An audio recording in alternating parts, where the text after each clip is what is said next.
Welcome to the Alignment is the Assignment live stream series. We just want to know, are you ready to grow? Are you ready to progress? Are you ready to live on purpose? If that answer is yes, you are in for a treat, because today's session, we are touching on the alignment of your heart and soul. We are digging deep today. Okay. All right. So, but listen, if you did say yes, like I said, you are in for a treat. With this session today, we are going to touch on how your relationship with yourself and others can potentially help, harm, or hinder you in fulfilling your purpose.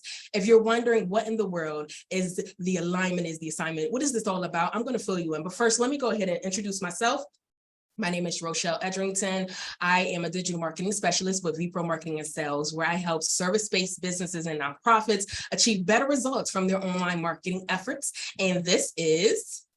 Hey y'all, my name's Tami Dykes. I'm a local real estate agent in Harrisburg, Pennsylvania, and I increase home ownership in the underserved, underrepresented communities. So back to you.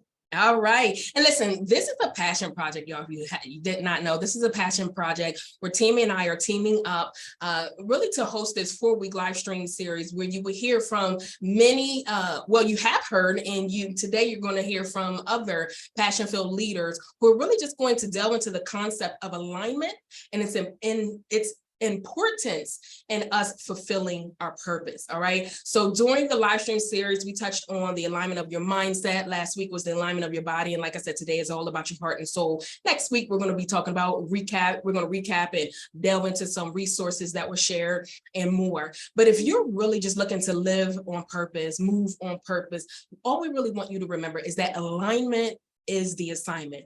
And also, we want you to head on over to thealignment.life and register for the very last session, which is next week, same time, same place, okay? When you register, you have the opportunity to join us here in the Zoom. But for those that are watching on Facebook, we welcome you, hey! And for those of you that continue to join us on Zoom, boop, boop, big shout out to you. All right, so before I go ahead and pass over the mic to Tami to get us rock and rolling, let me go ahead and introduce to you all our esteemed guests today. So let me kick it off. Today we have Taylor Chandler.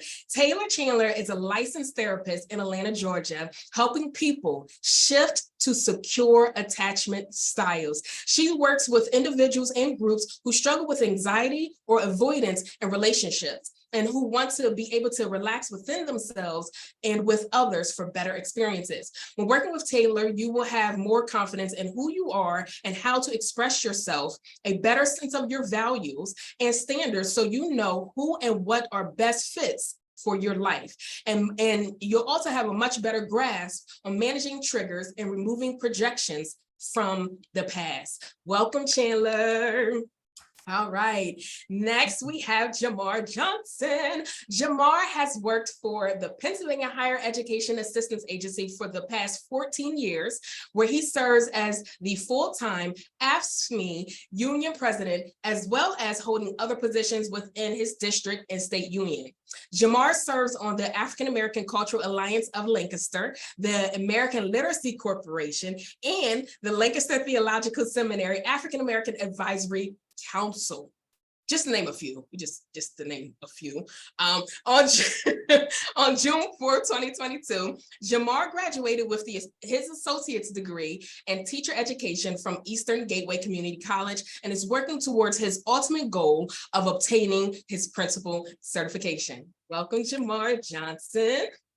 All right, and last but certainly not least, we have Elizabeth Scales. Elizabeth obtained her master's degree in organizational leadership from Regent University, has worked in human resources and organizational development, OD, for over 5 years. As a corporate trainer and OD professional, she has extensive experience in the field of healthcare, where she is responsible for leading employee engagement initiatives, cultural transformation, and leadership training. In her spare time, Liz loves working in her home-based business, I Craft and Design Too, hiking, and spending time with her family and her precious pup, Mercedes. Welcome, Elizabeth. Woo, woo. Now, we're going to get into the nitty-gritty. I'm going to go ahead and pass this mic on over to Tami. Take it away. All right, thank you, Rochelle. That's amazing. I'm so glad to be amongst you guys. Well, not you ladies and gent, this evening. This special, this series tonight is actually very special to my heart because it's an area on my journey that I've been growing and developing in. And I just wanted you guys to be able to share what I've been listening to and learning from and growing from, and somehow that it blesses you tonight as well. So I'm going to jump right into it. We have our esteemed guest, Miss Taylor Chandler, and we're going to talk about relationships with ourselves and others, more particular, our attachment styles, right? So we're going to jump right in with our first question. You ready, Taylor? I'm so ready. You so ready? Okay. So let's jump right in and talk about what the different attachment styles are, what they are, what the different types are, and how they affect our relationships. Yes. So attachment styles, the way that we relate to ourselves and others. We've got two categories and everyone's got an attachment style. So you all might have heard something like the Myers-Briggs personality type. Elizabeth, right? Organizational leadership loves a Myers-Briggs. Okay. So, like everyone has a Myers-Briggs personality type. We all would fit into one of the 16. So everyone's also got an attachment style. Okay, so we've got two categories of them. One is the insecure category and the other is the secure category. Okay, the secure category, there's just one attachment style. It's called secure. Okay, on the insecure side, we've got anxious preoccupied. So that's short AP, anxious hyphen preoccupied. We've got a dismissive avoidance. We've got a fearful avoidance. We've got a disorganized type. Okay, so we've got anxious preoccupied, AP, dismissive avoidant, DA, fearful avoidant, FA, and disorganized. So everybody on the insecure side is experiencing difficulties with trust, vulnerability, intimacy, safety. Okay, everybody. It's just a matter of how I relate to that issue. In other words, an anxious preoccupied type has an issue with trust, but the way that it manifests in me looks different than a dismissive avoidant type who also has an issue with trust. So the label doesn't matter so much as being aware of what is it in me that is being triggered and how do I then make meaning out of that trigger, and then how does my behavior follow that? That is really like the benefit of knowing what the label is, because it helps us to be able to communicate. Like a dismissive avoidant type has a particular type of behavior set that an anxious preoccupied type doesn't necessarily have. So it helps us to be able to communicate about the issue, but it doesn't mean that any type is better or worse than another. Okay, so our goal, though, regardless of how you fall in the insecure category, and by the way, you might have a mix of both, a little combo pack. Okay, my little combo, and that's okay. That also doesn't mean that it's worse or that it's going to be necessarily more difficult to resolve the issue. I always tell my clients that the most important thing is that you're open and that you're willing to see things differently. That's the most important thing. No matter how long you've been dealing with the issue, no matter how deep you think the issue is, no matter what, that truly, like, it doesn't matter as much as it feels like it does, as long as we're open and willing to change. But for everybody's goal, our goal is to get to secure attachment. So our securely attached people, sometimes I call securely attached people, I call us boring. I'm like, there's not a whole lot going on, and we like that. Like, how many people are ready for, I'm like, I want a little bit less going on. Okay, I want a little bit less going on. I don't want to have a whole lot to talk about. Okay, and so that's kind of where we're at. When we're in secure attachment, it's being able to relax, being able to relax within yourself, be able to relax with others. This is not just about romantic relationships. This is about all types of relationships, with family, with friends, with work, and with romantic relationships. So having a sense of confidence in self and being able to really be able to express that in your relationships without having to compromise big aspects of yourself, like your values, convictions, your beliefs, just to have the relationship. So that's some things about attachment. We've got 4 insecure types, 1 secure type. All of us are secure types, are on the way to the secure category. Amen. Amen. Let's go. Let's get to secure. If we're not there already, let's go. How many want to go? I want to go. I want to go. So with that said, let's see. So what causes one to be insecure versus secure? Is there, are we born that way? Did something happen that created it?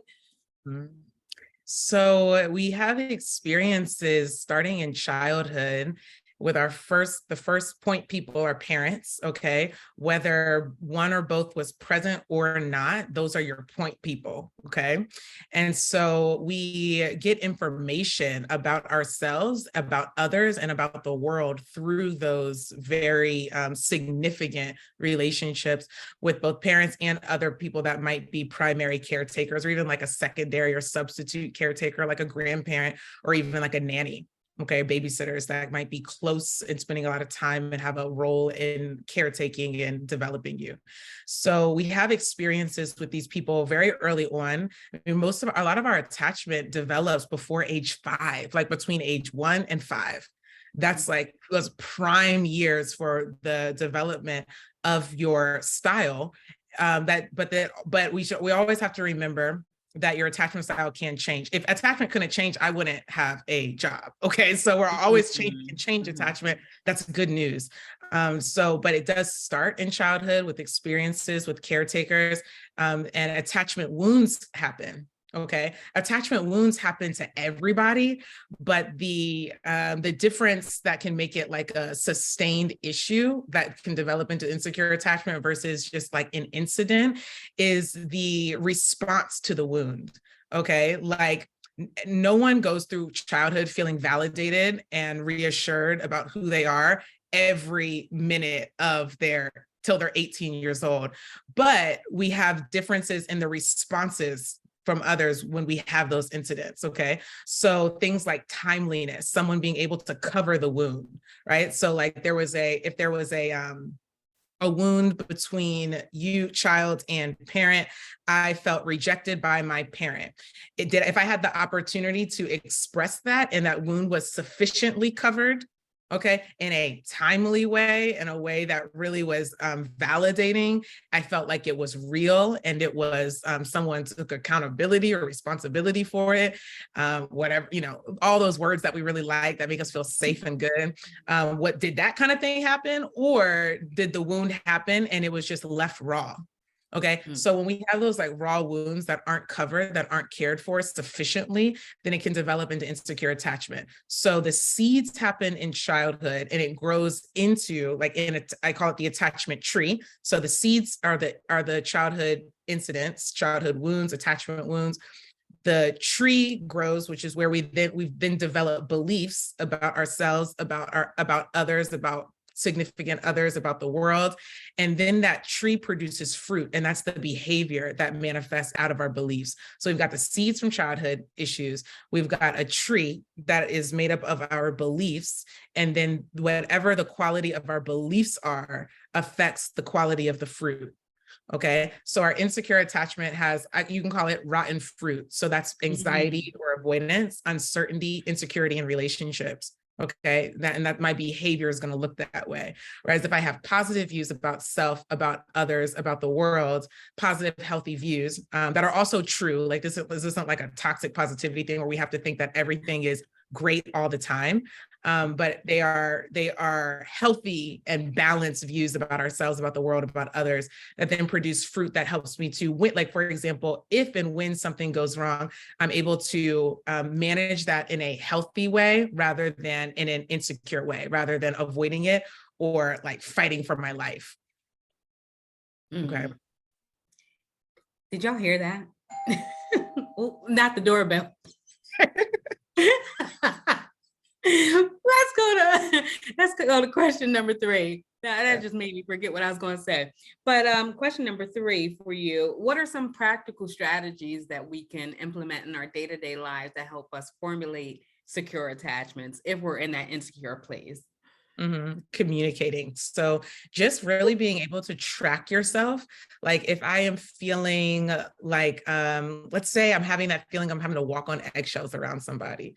Like it feels like I'm feeling like I cannot be myself. Being able to track yourself in those moments and say, I'm not all the way here. Being able to communicate through those moments helps us to develop a secure sense of ourself, because then I am then retraining myself to know and believe that the way that I feel here matters. The interaction that we're having is affecting me, and I'm no longer afraid to say something about it. I'm not saying that you got to change anything, but I'm also not going to pretend like I'm not having this feeling. And so just being able to track ourselves throughout the day and communicate through that, before we build that confidence up, starting with journaling is great. Okay. So you might not feel like, okay, I'm just ready to start talking and just everybody gonna get it now. You know what I mean? Like, it might not be, I might not come out the gate like that. Okay. But being able to journal at the end of the day, can I go back over my day and say, like, how did things go? Were there any moments where I felt like I was shrinking away? Or were there any moments where I felt like I was lashing out? Either one of those is not healthy for us, not balanced. And so am I able to track those things and then you call it like reverse engineer it? Because I'm in other words, what I'm saying is I'm looking over the fruit of my day. I'm picking up the rotten fruit and I'm saying, where did that come from? Like, what was I really thinking and feeling and believing in that moment that motivated that behavior? So those are things that, of course, I do with clients, but you can do that. I ask clients to journal. I got everybody journaling. Okay. Everybody got to get a journal. Okay. So that's something that you can do starting today. It's just being like, what happened? Like, how did those interactions go? Is anything sticking to me right now? Anything that's still making me feel like that didn't go the way that I wanted to go? Reverse engineer. What was I thinking, feeling, believing in that moment? And that's helping you to get an outline of that attachment tree. All right, awesome. So for those of you just joining us, we are in week 3 of our Alignment is the Assignment series. And today we're talking about particularly alignment of our heart and soul. And we're looking at how our relationships with self and others potentially help harm or hinder us in fulfilling our purpose. So if you just joined us again, we're wrapping up our first segment with Taylor Chandler. She spoke to our attachment styles, insecure versus secure attachments, the symptoms of those attachments, and then practical ways to get from, if you're in an insecure space, to a secure space. And she just dropped some gems. And if you're someone like me that probably ruminates at the end of the day over situations and circumstances, she shared that we should journal, right? So I have been very inconsistent with journaling. And I know through the pandemic, I probably did like 3 books, but not recently. So that's something that I'm going to actually pick up and take away from our conversation today. Do we have any questions in our chat room? Anything? Journal. Oh, Rochelle says journaling has been her savior and a big part of self-development journey. Awesome. All right. Any lasting thoughts or that doorbell really got me earlier and I still don't know who it was, but any last thoughts that you want to share with our group in terms of self-development and our attachment styles? I think, I took a whole page full of notes, and I watch your I listen to you very religiously. So I still learn every time she goes over this, I pick up something new. So anything else you want to share? To be curious.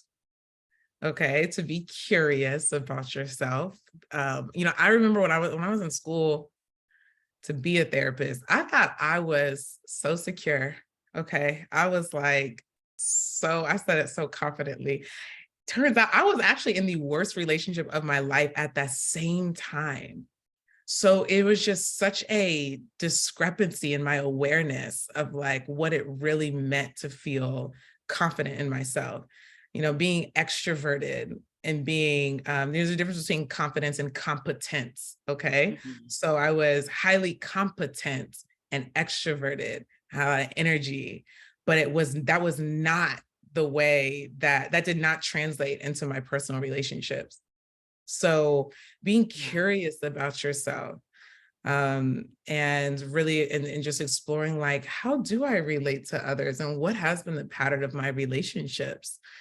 Relationships is an area we can all get better in, even if you're like, yeah, like I'm secure. There's always things that we can develop about our relationships, and our relationships that we have with others, of course, immediately directly impacts the quality of our life experience. So it's so important. So to be curious.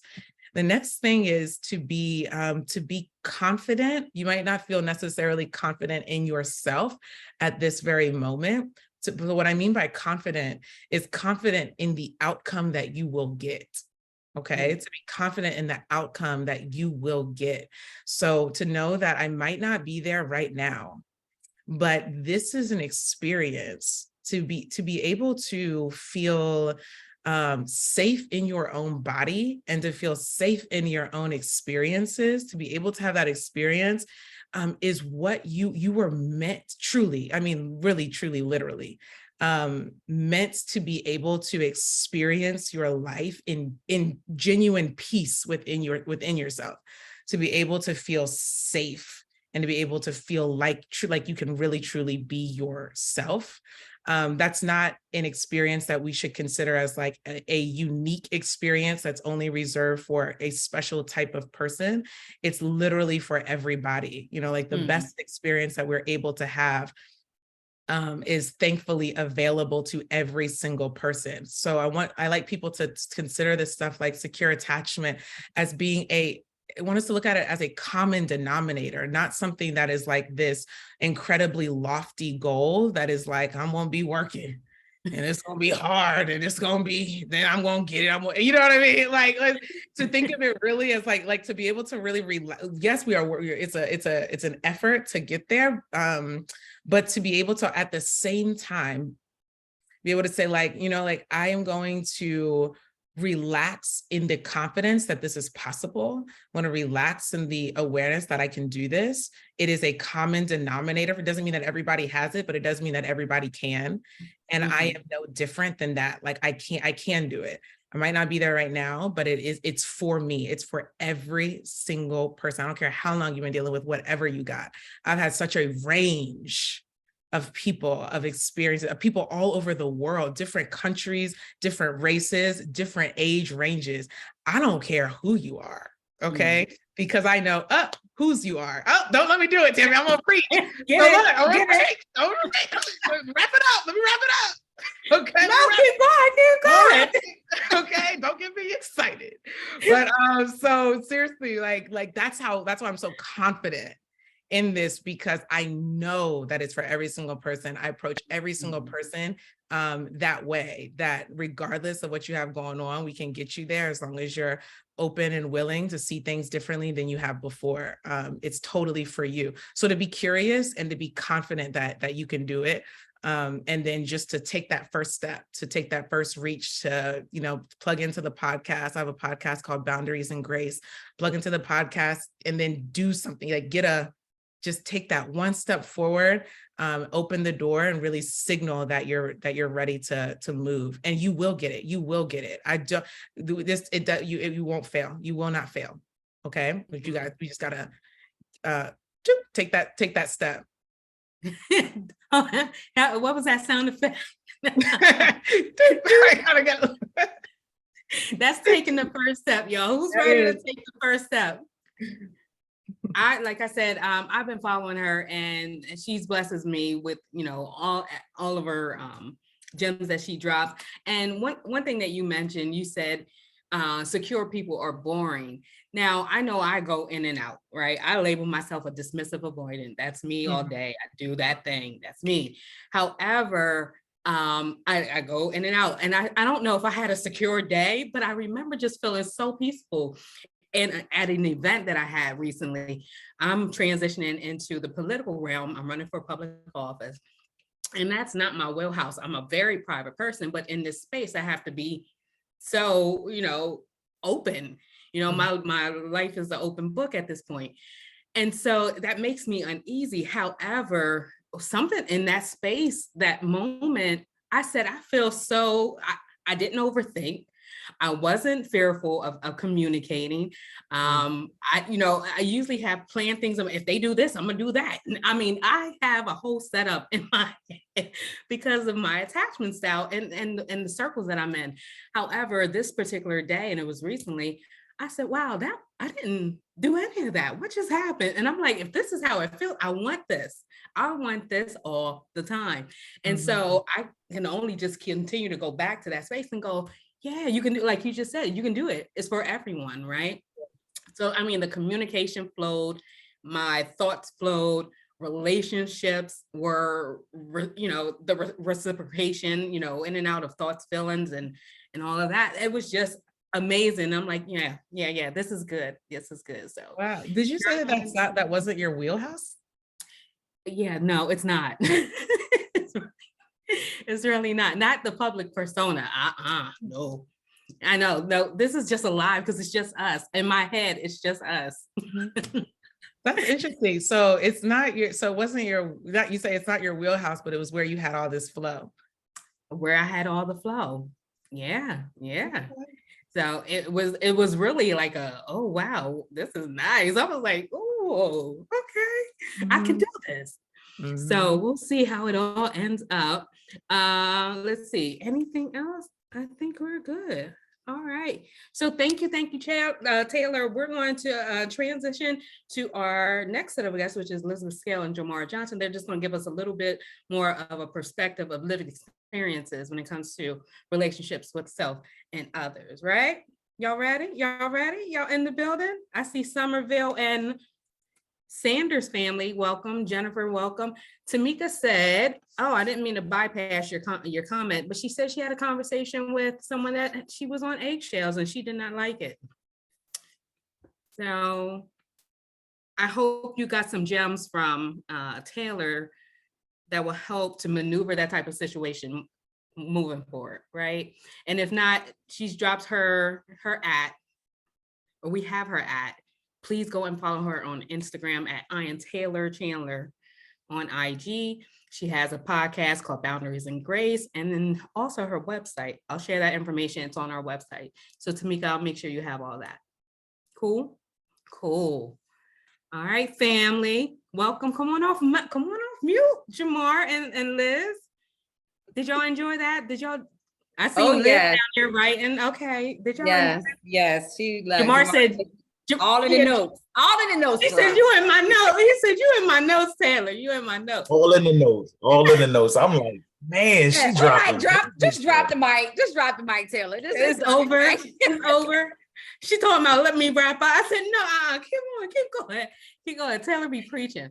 But I want to welcome you too. And I'm so grateful that you are here because you are the personification of what it means to be in this secure space when it comes to relationships with self and others.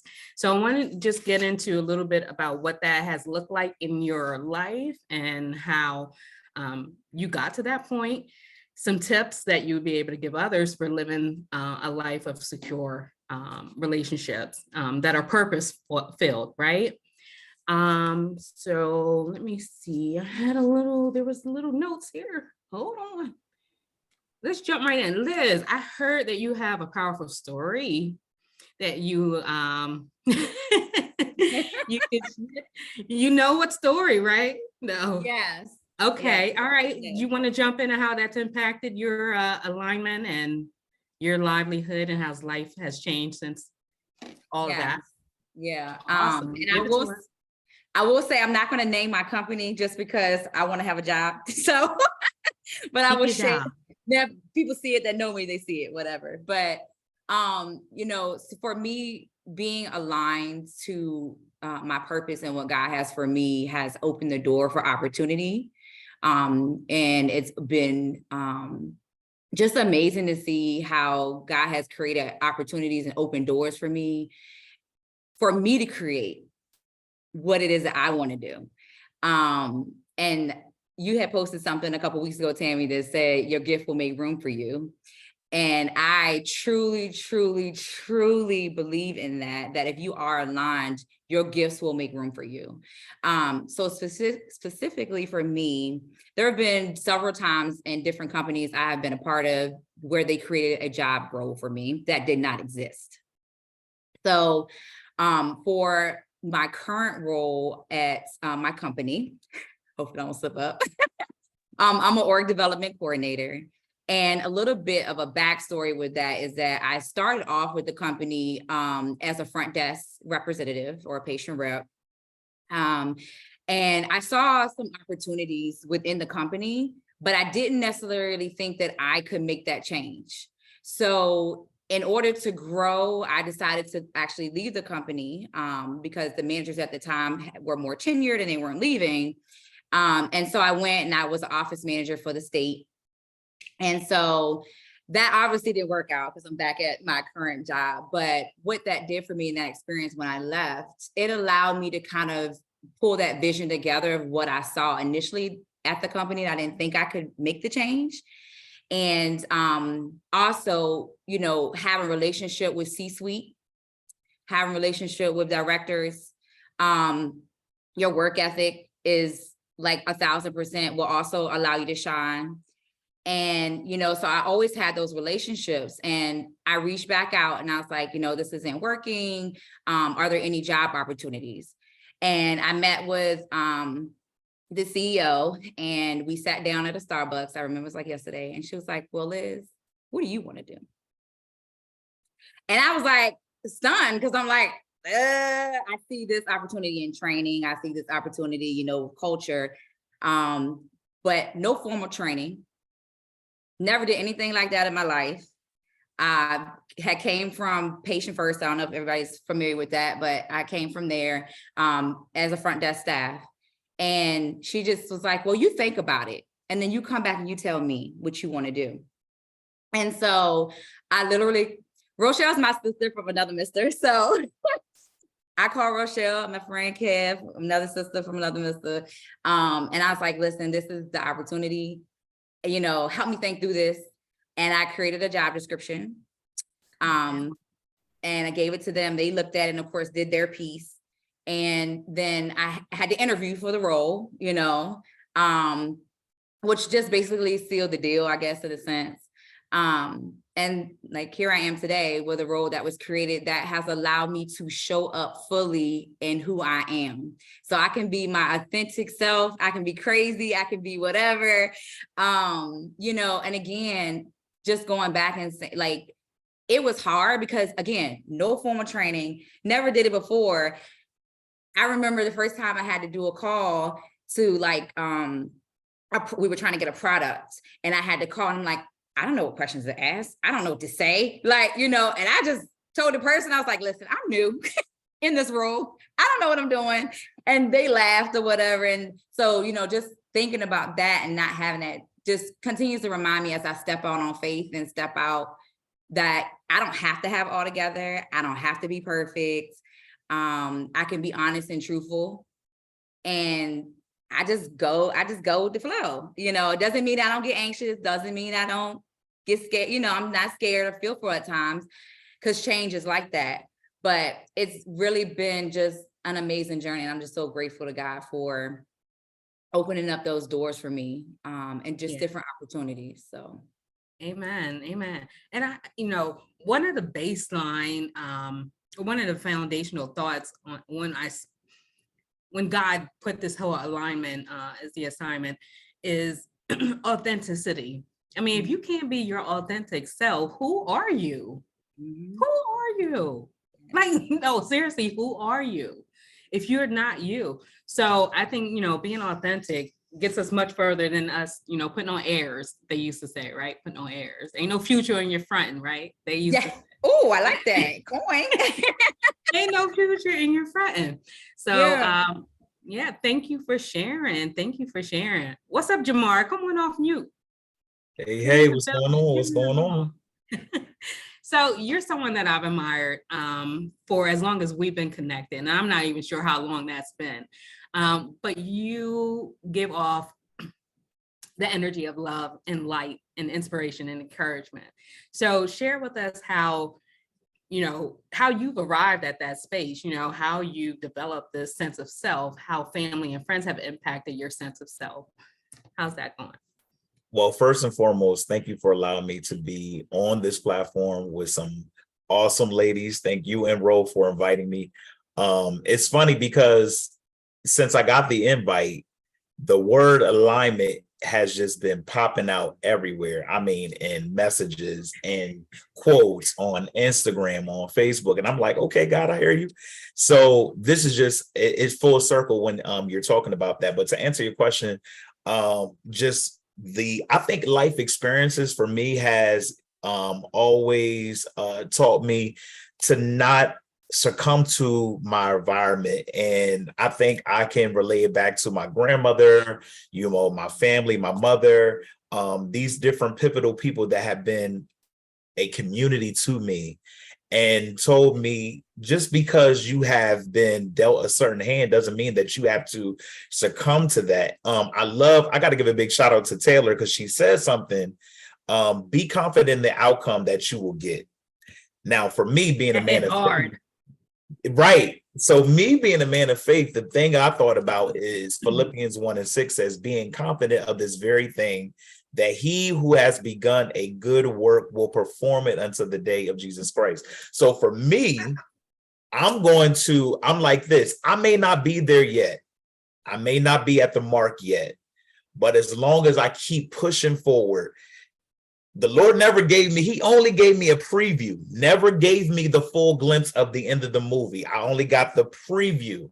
So in the preview, I don't know what's going to happen. It may be some twists. It may be some turns. It may be some drama. It may be some excitement. It may be some fear. But at the end of it, all things work together for the good of those that love the Lord and call according to his purpose. So I know who I am, Taylor, and I know whose I am. My mother-in-law used to always say that. So because of that, I give off this light, because I attract who I want to, feel in these moments. So when I come to show up in a room, and it feels a little off, I'm like, okay, God, here we are. I'm going to show up authentically of who I am. I'm not backing down. I'm not going to succumb to that, but I'm going to show up. And for some reason, it just, that light, because I want my light to shine so other people can shine. I'm an encourager at heart. So if I see somebody down, I'm like, hey, what's going on, sis? Hey, what's going on, bro? You good? Like, is there anything I can do? Because I want to see people better at the end of the day, ultimately.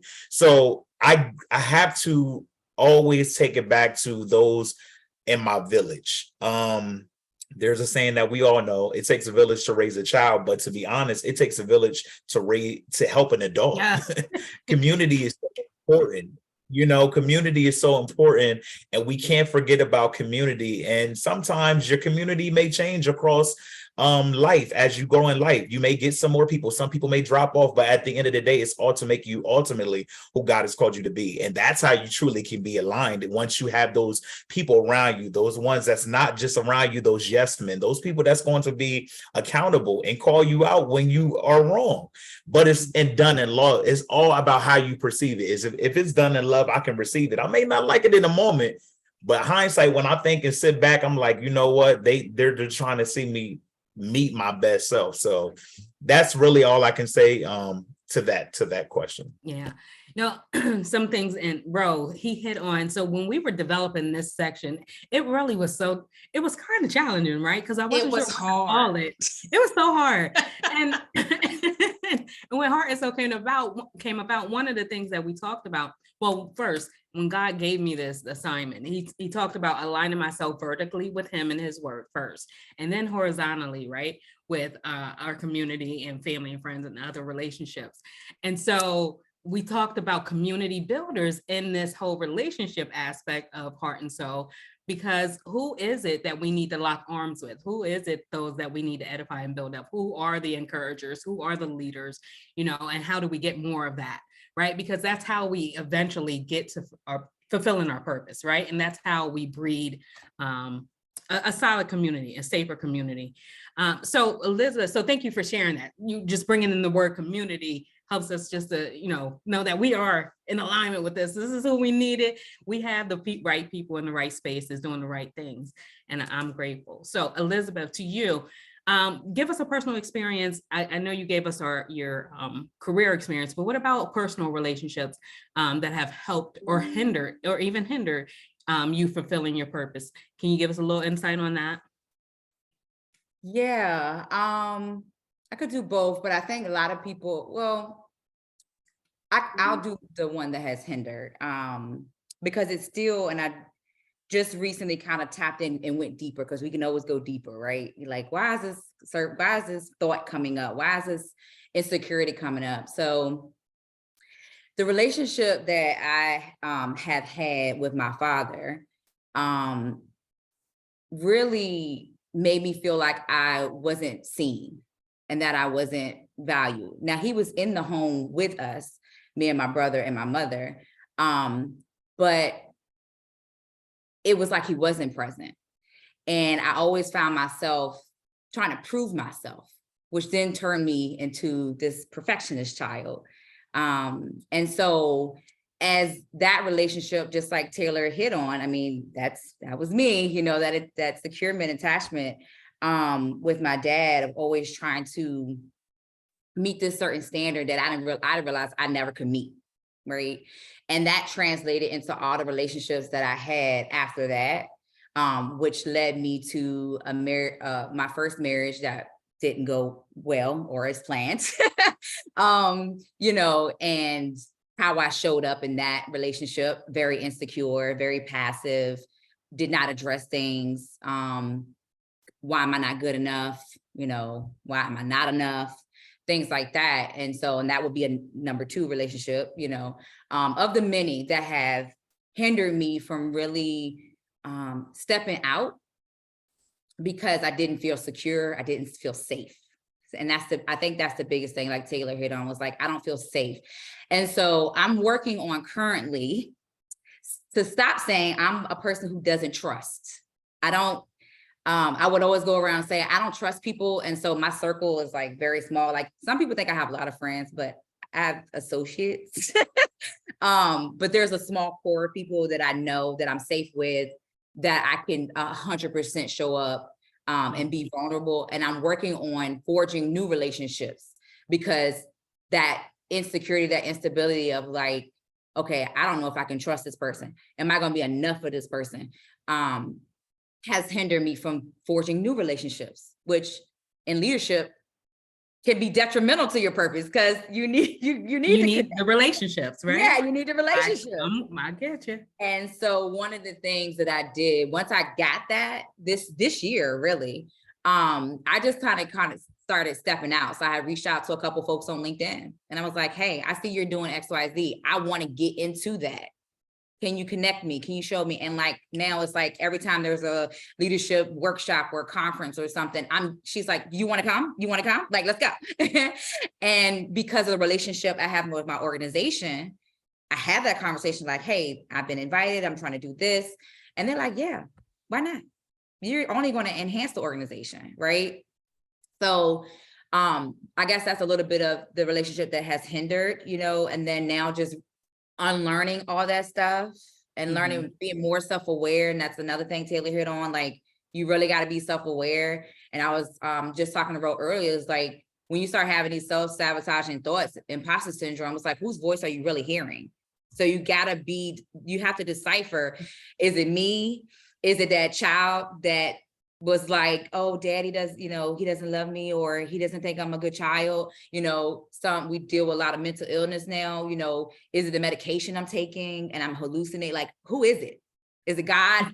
Is it the devil? Like, because we have so many thoughts going through our mind, right? And we're told that we should renew our minds, you know, through the word of God. So I know that's a lot in that question, but hopefully it answers. No, I mean, it perfectly hit on how, right? Because we're talking about how relationships with ourselves and others help harm or hinder fulfilling their purpose. Had you stayed in a place of insecurity because of that first failed marriage, right?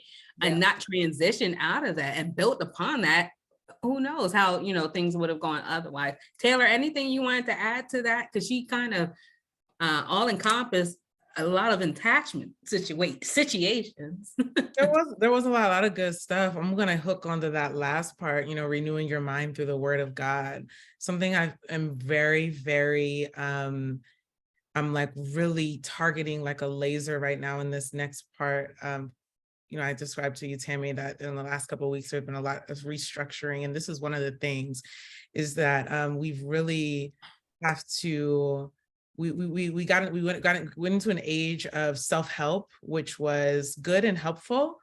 And everybody learned the word validation, and it just lit everybody up. You know what I mean? We learned validation and we learned the word affirmation, and affirmations became really, really cool.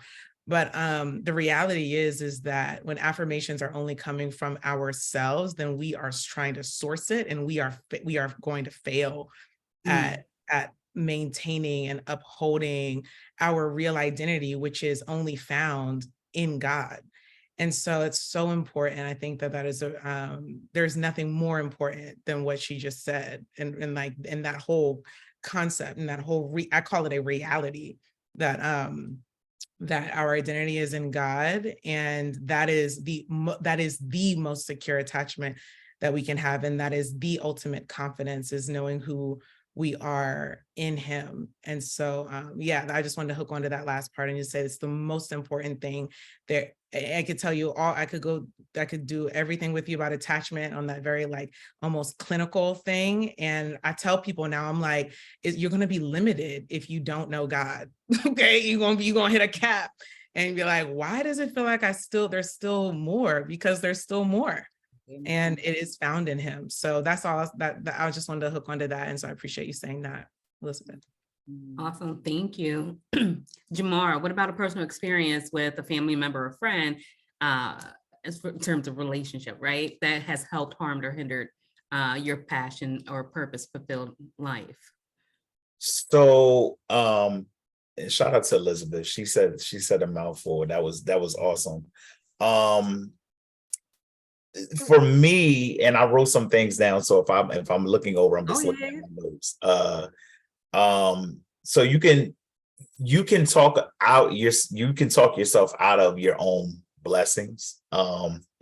As what she said, you can self-sabotage your own self, and you can feel like God, I'm not supposed to be here. I'm not supposed to be in these rooms. I'm not supposed to be on these platforms. And I still had to actively tell myself, God has given me the opportunity to be here, and I need to walk humbly, but yet confidently, and value every moment that God has given me the opportunity to be on certain platforms, and understand if they called me to these spaces, it must be something that I am supposed to deposit into these areas. Just because I may not have several degrees behind my name and all these letters behind my name does not mean that I have value to the conversation. And so when I had to get to that moment, I really had to realize that, listen, as you mentioned, there are people around you that want to see you do well. They're going to push you. But I had to first confidently believe in myself. I had to come back to myself. And as I mentioned, and I think Taylor again said that you got to know who you are and whose you are. And for me, I'm God's son. So therefore, I had to start dealing with the issues and things in my own life. And then I could extend out to help somebody else. But the problem I found out is that so many people are wounded trying to help somebody else when you're really bleeding your mess on somebody else. And there's a parable in the Bible that simply says, first, remove the plank out of your own eye, then you can clearly see the speck in your brother's eye.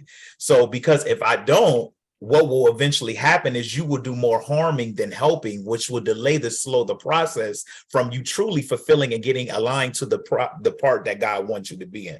So I had to realize I can't go and bleed all over. I had to first deal with what's going on in my city, not demographically, but what's going on inside, and deal with that first. And then I can help somebody else. As I mentioned, community is very important. So it may be sometimes where you will have those close groups and circles of individuals that you will have those conversations. And I'd never forget, there was an assignment I did in college, and it was asking people, and I really didn't want to hear, how sometimes they're asking, what do you think about me? Or what, when I say this, what do you think about it?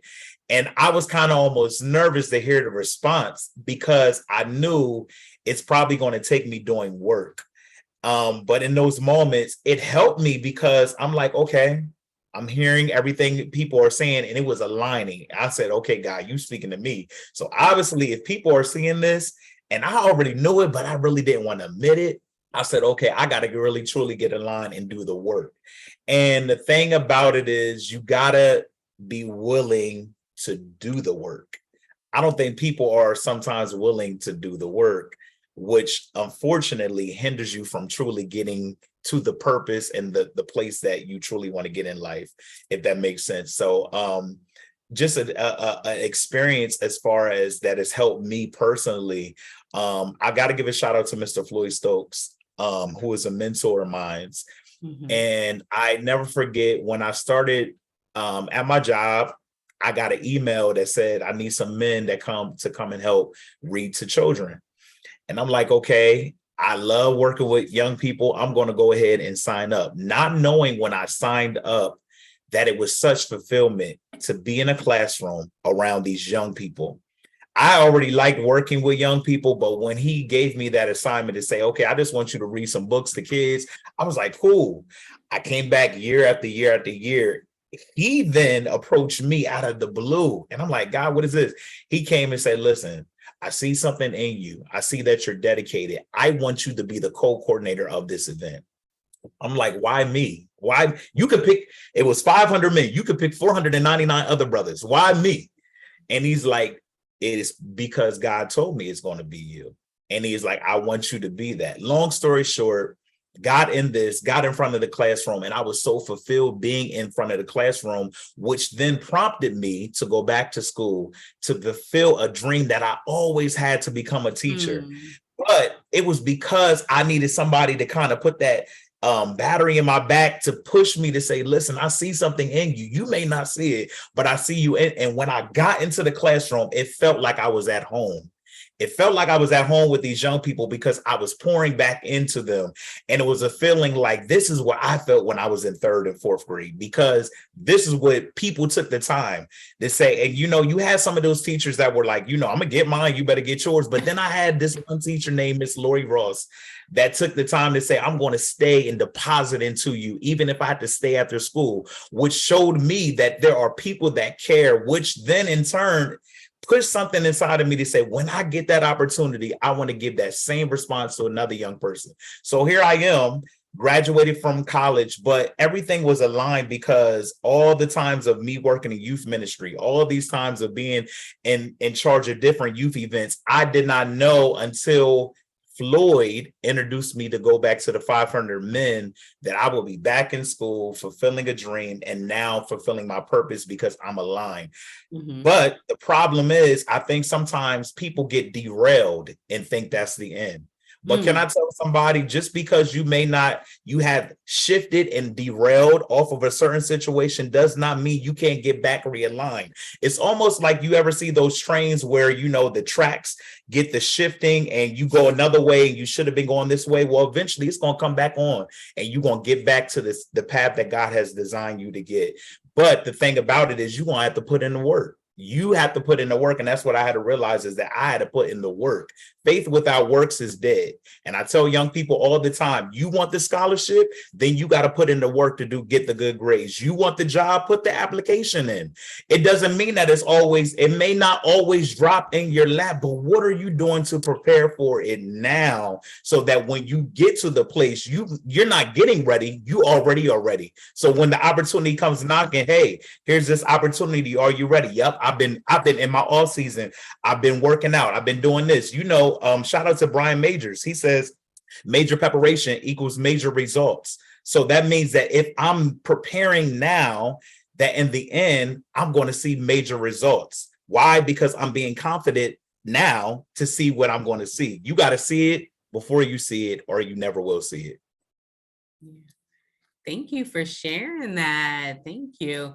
I hear awareness when you two talk, awareness of ourselves and the situations that we're in, and taking the lessons from all of that and being able to see the opportunity in relationships and relating to what's being said, what's being done. So kudos. Can I share something too? Yeah, go right ahead. So when he was hitting on, feeling like you belong in the room, full circle moment, like even when Ro was telling me about, this initiative, and I started looking and seeing who everybody was and all their titles and all their accolades, I'm like, I don't got nothing. I mean, I got a degree, but I don't got none of that. These people got businesses. They working with clients. And that imposter syndrome just started like playing in my head. Like, why me? Why? Like, you know, so that brought back up to me. But also then having to ask myself, why do I believe that I don't belong in this room on this platform? What is it? Self-awareness. What is it going on? Because you're gonna have to do the work.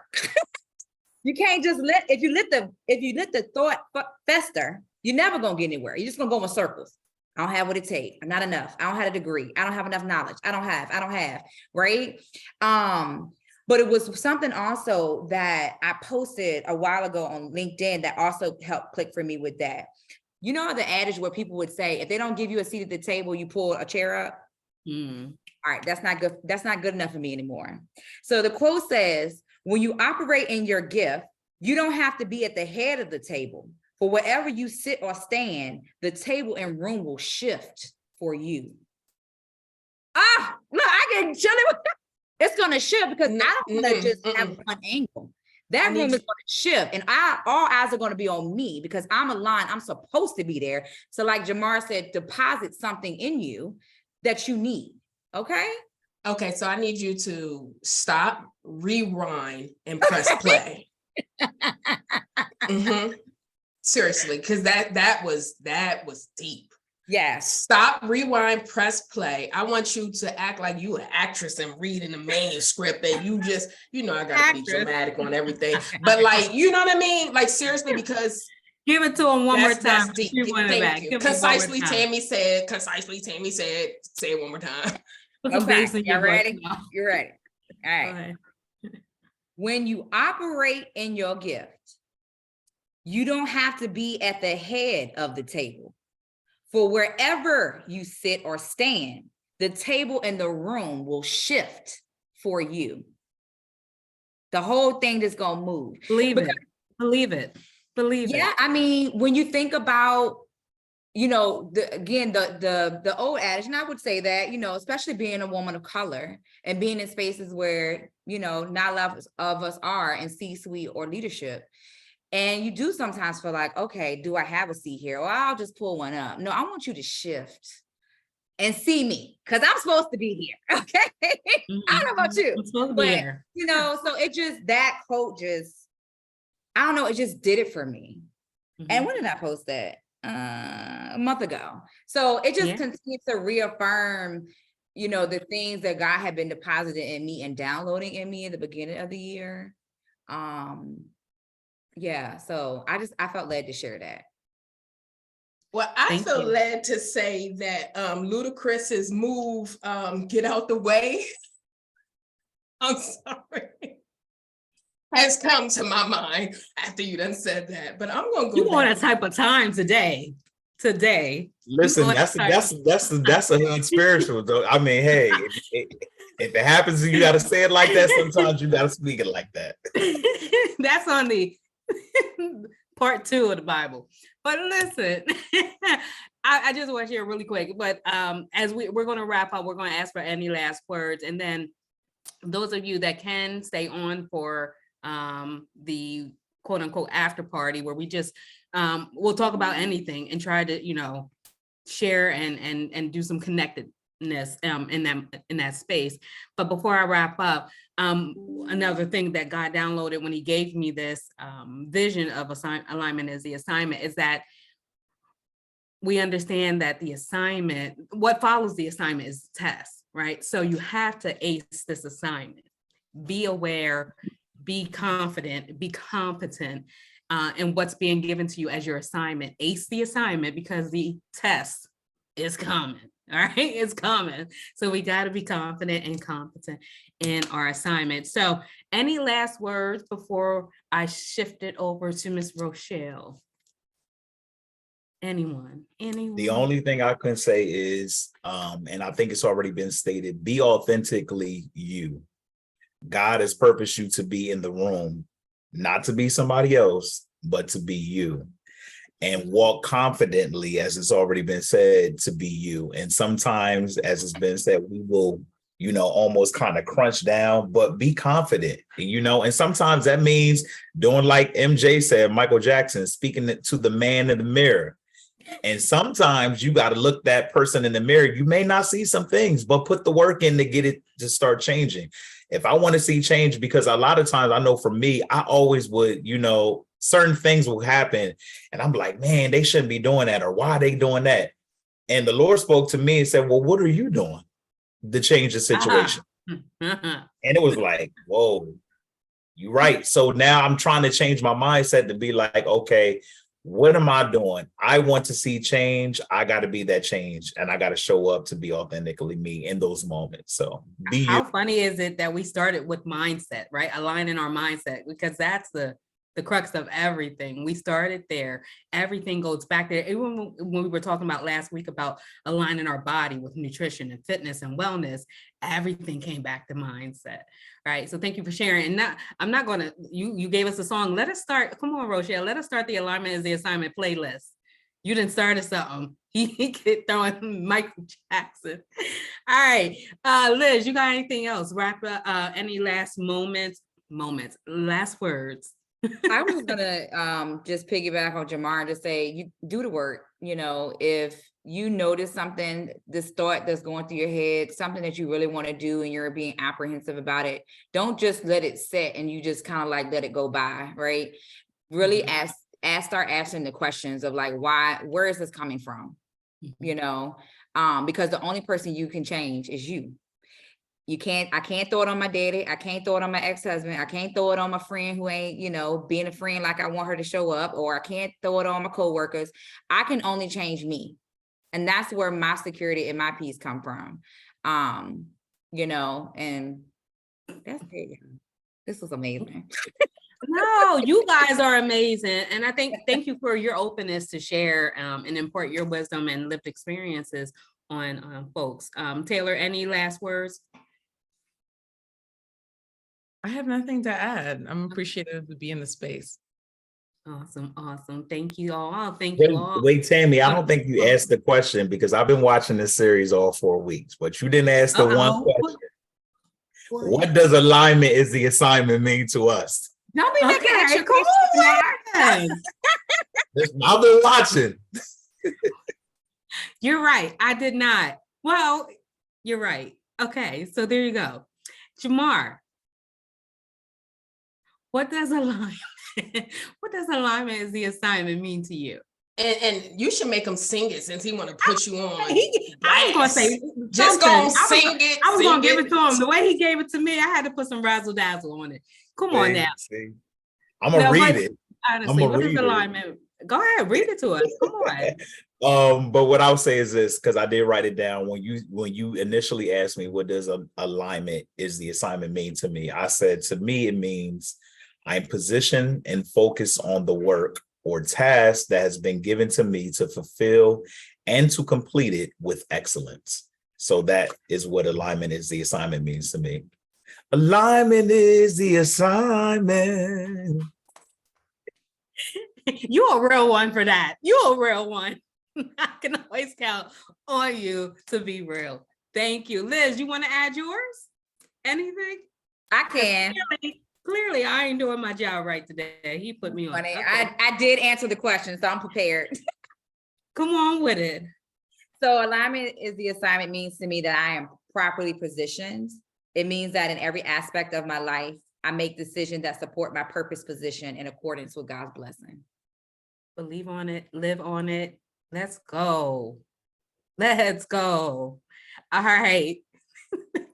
Taylor, did you want to put a razzle dazzle on that?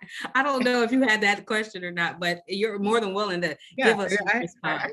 I have it. I don't think it's razzle dazzle, but I answered the question. Alignment is the assignment, to me, means that we are all called to discover who we are and curate a life that supports and enhances that identity. Identity. I like it. I am fulfilled. I don't know about y'all, but I done ate. I didn't ate all of this. And I'm going to get a good sleep because actually I'm going to go rewind and watch this again and take more copious notes. So thank you all for joining. I'm going to turn it over now to Rochelle to close us out. And those of you that can stay on for another 10 or 15 minutes to just download, share gems. We're more than willing to stay here. So go ahead, Rochelle, it's all you.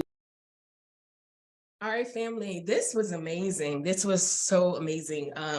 We can't say it enough. We said it offline. I'll say it again. Taylor, Jamar, Elizabeth, we truly appreciate you saying yes to this journey. It means so much to us when our panelists, when we pretty much shared the vision, right? And just was like, this is what we want to do. Why? Because we want to. We're actually being obedient. You get what I'm saying? And for people to see the vision and for us to really be very deliberate about every part of this and then just see the pieces come together. You all were the pieces. We're grateful.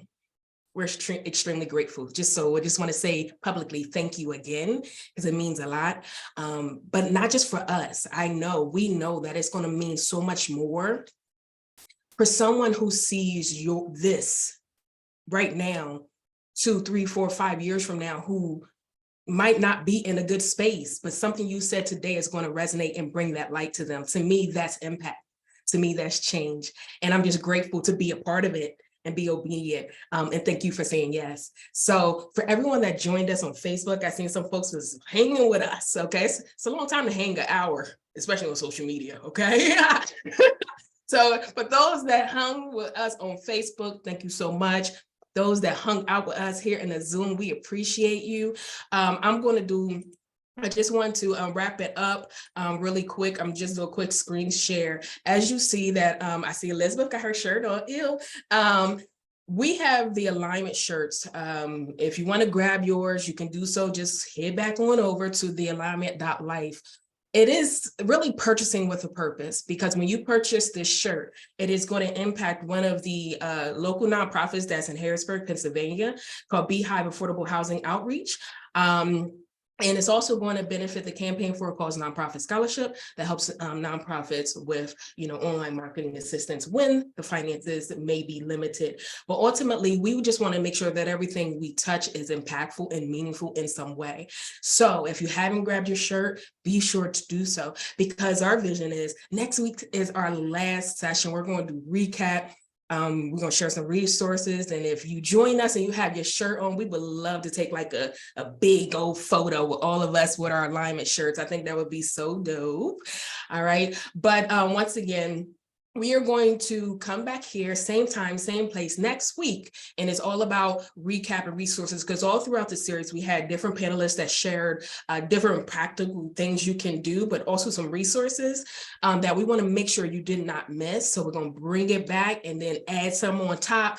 And then most importantly, it's really going to be very conversational next week. So if you're in the Zoom, we're going to be chatting like what resonated with us, what we're looking to change, because all this knowledge and all this encouragement or inspiration means nothing if you're not willing to do what, Jamar?